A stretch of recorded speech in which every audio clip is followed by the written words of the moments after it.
Hello everyone, কেমন আছো তোমরা সবাই? আমি চলে এসেছি আজকে একটা ছোট্ট ভিডিও নিয়ে। ফুচকা খেতে গেছিলাম অনেক দিন পরে, তো ভাবলাম ছোট্ট একটা ক্লিপ নেওয়া যায়।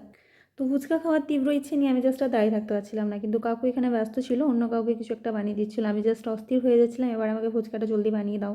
मजाक है क्या। তো যাই হোক, অবশেষে কাকু কিন্তু এবার ফুচকা বানিয়েই ফেলেছে। আমিও দাঁড়িয়ে পড়েছি বাটি হাতেই ফুচকা খেতে। তো অনেক দিন পর বাটি হাতে দাঁড়ালাম, মানে ফুচকা খাওয়ার জন্য। আমি জাস্ট ওয়েট করছিলাম কখন ফুচকা দেবে। এই যে এসে গেছে আমার, এটা ছিল প্রথম ফুচকা। টেস্ট কিন্তু অসাধারণ। আমাদের এখানে চট্টগ্রামে কিন্তু এই একটাই ফুচকার দোকান হয়, আশেপাশের সমস্ত মানুষরা কিন্তু এখানেই আসে ফুচকা খেতে। এটা ছিল আমার সেকেন্ড টাইমের ফুচকা। আমি একটা হাত দিয়ে ক্যামেরাটা ধরছিলাম আর একটা হাত দিয়ে খাচ্ছিলাম। এই যে মাঝখানে ফুচকা খেতে খেতে পাশের একজন দাদার বাটিটা পড়ে গেছিলো, তাকে আবার নতুন করে বাটি দিল, তো সেটাও একটু ক্যাপচার হয়ে গেছে এর মাঝখানে।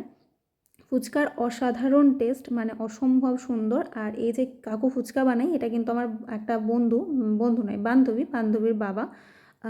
আমার ছোটোবেলার বন্ধু, আমরা একসাথে স্কুলে পড়েছি। ক্লাস 1 থেকে ক্লাস 12 অবধি আমরা একসাথেই পড়েছি। তো কাকু ভীষণ ভালো ফুচকা বানাই, খুব কমই আমি যাই। তো যাই হোক, আমার এখন ফুচকা খাওয়া হয়ে গেছে, আমি এখানে টাকাটা দিয়ে দিচ্ছিলাম। কাকু টাকাটা নিয়ে নাও জলদি করে, আমি বাড়ি যেতে হবে।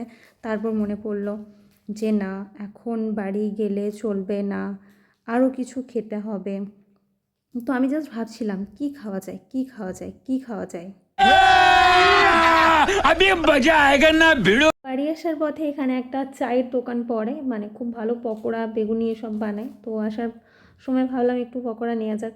চলো এটা খেতে খেতে, সরি খেতে না, নিয়ে আমি বাড়ি যাই, বাড়ি গিয়ে খাওয়া যাবে। টাটা।